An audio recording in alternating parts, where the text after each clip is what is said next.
AG's office wants to know how the church reviewed and potentially covered up clergy sex abuse allegations.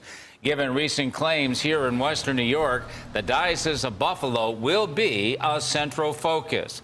This comes after a lengthy grand jury report in Pennsylvania revealed and released by the Attorney General there. Now, that report called out the Buffalo Diocese, claiming it knowingly kept dangerous priests in the ministry.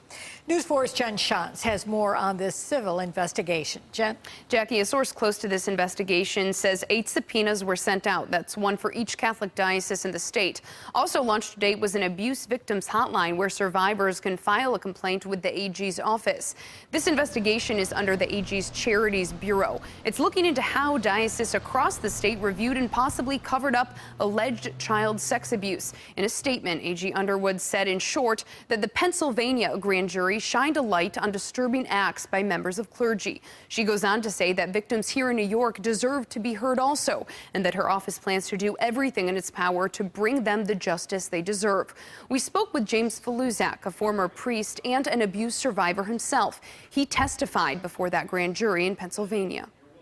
2 years ago was when I began my involvement with the grand jury investigation in Pennsylvania, and we've only just now seen the result of all of that work.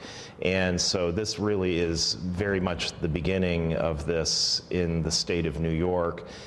There are a number of factors here that could very easily frustrate an investigation, and one is the continued presence of Bishop Malone, essentially the fox guarding the hen house.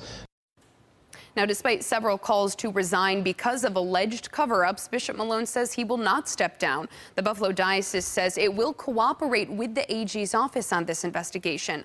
Unlike the Pennsylvania Attorney General, the AG in New York cannot convene a grand jury without an executive order.